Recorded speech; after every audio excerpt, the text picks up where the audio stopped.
Salut à tous, on se retrouve pour une vidéo débrief concernant le match nul du Barça face à l'Espagnol. Et il y a énormément de choses à dire. Alors on va commencer directement par la compo, quelques petites surprises. Marcos Alonso titulaire. On sait qu'Eric Garcia a eu quelques petites chaînes. Araujo revient d'une longue blessure. Donc c'est pas très surprenant. De Jong par contre au poste de numéro 6. Ça c'est une surprise. Et une très belle surprise évidemment. Rafinha et Ansu Fati titulaires. Pour moi, Ansu Fati ne mérite pas cette place de titulaire par rapport à ce qu'il a proposé durant la Coupe du Monde et même avec le Barça durant cette saison.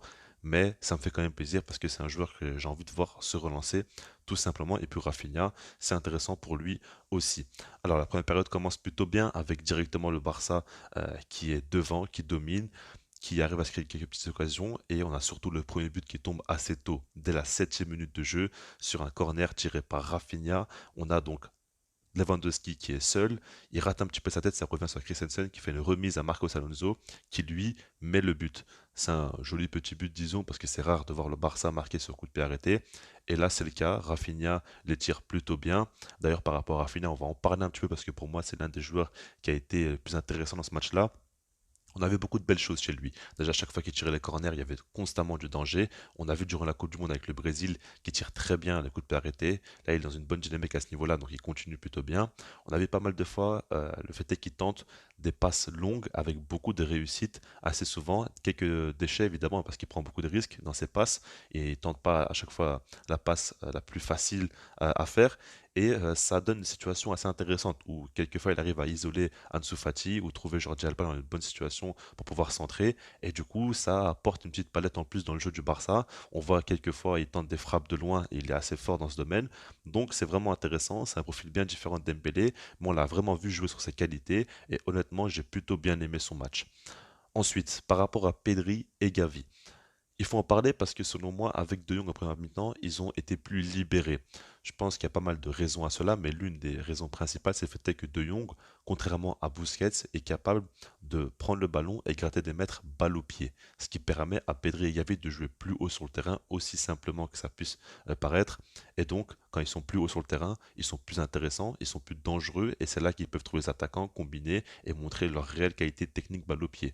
Donc ça, c'est quand même une bonne chose. Mais en seconde mi-temps, on a donc Busquets qui est assez vite entré. Et là, on l'a revu encore une fois. Donc notamment Pedri dans un rôle un peu plus bas sur le terrain, un rôle que je n'aime pas. Et par rapport à Pedri, vous le savez, hein, ceux qui me suivent, j'aime énormément ce joueur, mais je trouve qu'il est beaucoup trop bridé au Barça. Alors, il y a pas mal de raisons qui peuvent expliquer cela, mais en tout cas, quand je le vois aussi bas sur le terrain, en fait, j'ai l'impression des fois qu'il a plus de 30 ans, qu'il a une longue carrière derrière lui, et qu'aujourd'hui, voilà, il est là pour accompagner les jeunes. Alors que c'est lui, le 2002, c'est lui qui est très jeune, c'est lui qui doit continuer à progresser et qui doit montrer ses réelles qualités. Là, aujourd'hui, pour moi, il est sous-exploité au Barça. C'est pas un problème de talent ou quoi que ce soit, c'est un problème d'utilisation.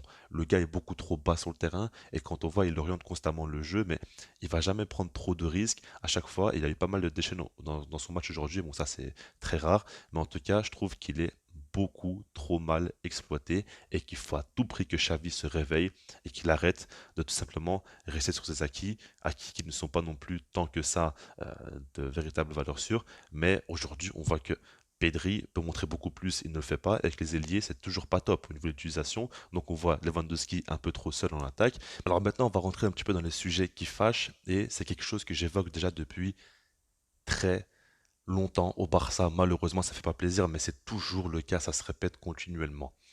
On a beaucoup de matchs.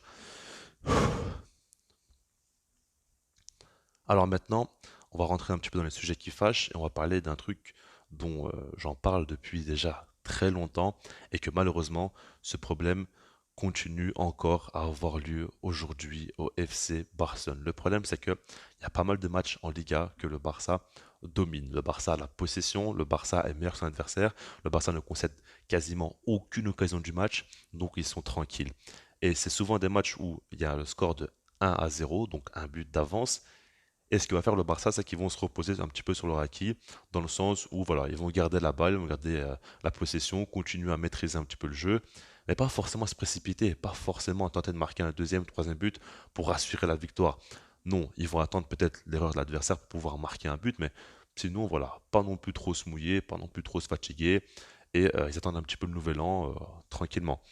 Le problème, c'est que cette mentalité-là, elle est problématique parce que, ok, il y a un arbitrage qui est catastrophique, ok, il y a un manque de réussite clair du côté des joueurs du Barça, mais si vous m'expliquez que le Barça ne gagne pas ce match-là à cause de l'arbitrage ou à cause du manque de réussite, c'est que vous n'avez pas vu le même match que moi ou que simplement le match qui a eu lieu. Parce qu'on a bien vu que le Barça était largement supérieur pendant toute cette période.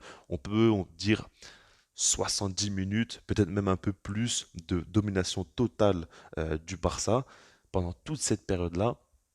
Comment vous expliquez qu'il y a seulement 1-0 et qu'il n'y a aucun moment où il y a une précipitation, où on se dit allez les gars quand même on va marquer un deuxième but, on va un petit peu se bouger. Il y a eu des occasions certes, mais pas franchement des occasions assez claires et puis c'est toujours avec cette fameuse nonchalance. Et là il y a le penalty qui arrive à la 63e minute de jeu. Pour moi, il y a penalty, c'est très très très très très léger. Mais voilà, c'est pas non plus un scandale. Marcos Alonso fait la faute, Joselu marque son but. Ok, donc là c'est 1-1 et on se dit clairement que le Barça va falloir qu'ils accélèrent pour gagner ce match-là. Il y a du temps, clairement, on est à la 63e minute de jeu, il y a une bonne vingtaine de minutes qui attend le Barça, mais ils commencent un petit peu tous à partir en vrille. On voit que ça commence un petit peu à s'énerver et on voit que 5 minutes plus tard, Jordi Alba prend un carton rouge. Le carton rouge est sévère parce que à la base, il prend un carton jaune quelques minutes avant, il en prend un deuxième pour contestation sur l'arbitre. À ce moment-là, l'arbitre peut très bien lui dire ok, tu te calmes un petit peu parce que la prochaine fois, je te mets le deuxième jaune. Non, là, il met directement le deuxième jaune parce que ça veut dire que en 4-5 minutes, il a mis deux jaunes à Jordi Alba. Ce qui est quand même assez sévère. Maintenant, on ne sait pas ce que le joueur a dit. Peut-être qu'il a insulté ou quoi. Bon, je ne pense pas, mais c'est possible. Ok, donc là, il met un rouge. Quelques minutes plus tard, on voit un double carton rouge pour l'Espagnol sur une action de contre-attaque du Barça où il y a eu déjà une bonne faute quand même sur Sergio Roberto, faute d'anti-jeu pour stopper l'action qui n'a pas fonctionné parce que l'action a continué. Lewandowski subit une, deux fautes, et puis quand il est au sol, il ramasse un coup de pied au visage. Donc c'est pas un coup de pied clair, mais c'est quand même un coup sur le visage. Alors que l'action était clairement finie. Donc c'était vraiment un coup volontaire. Faut pas me dire que c'est involontaire parce que c'est quand même assez visible. Donc là, il met double carton rouge, ok, il prend du temps, il vérifie la VAR, à chaque fois il va communiquer avec les deux coachs, on ne sait pas pourquoi il a inventé une nouvelle règle, Matteo Laouz, pour communiquer avec les coachs, il va à la VAR, il dit qu'au final, voilà, deuxième rouge, avec le coup de pied au visage, c'était pas assez violent, je pense qu'il aurait fallu qu'il casse le nez de Lewandowski ou il casse un petit peu son visage pour qu'il y ait tout simplement un carton rouge, donc tant qu'il a rien cassé, c'est bon, il peut rester sur le terrain, et du coup, le match continue. Bien évidemment, le joueur du Barça continue à s'énerver, il y a des changements qui arrivent, avec Balde et Koundé qui rentrent à la place de Jong et Roberto, on passe avec une défense à 3, c'est à peu près un 3-4-2 vu qu'on joue à 10. Et le Barça, à ce moment-là, ils commencent vraiment leur match en termes d'intensité. Là, ça joue vraiment vers l'avant, ça joue de manière verticale.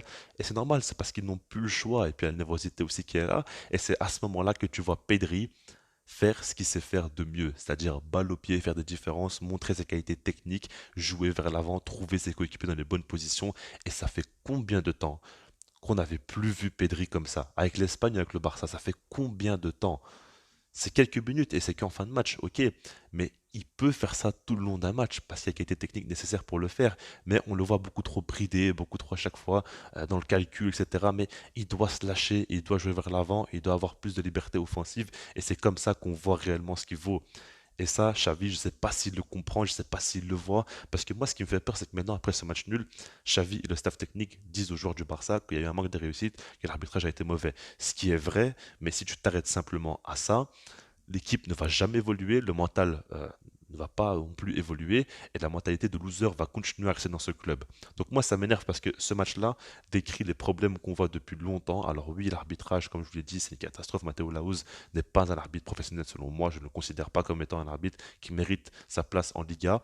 C'est du vol qui soit là, selon moi. Mais en dehors de ça, c'est pas normal. C'est pas normal que le Barça soit tout le temps comme ça dans cette nonchalance, dans le calcul. Il y a un petit peu un côté trop scolaire à chaque fois avec les positions des joueurs. On sait un peu trop prévisible, on sait déjà tout ce qui va se passer à l'avance.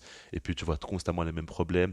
Les ailiers qui sont mal exploités, les milieux de terrain, surtout les relayeurs aussi. Et puis tu vois Lewandowski qui est trop esselé, qui doit faire des différences, qui a quelques petites miettes et avec ça il doit en faire de l'or.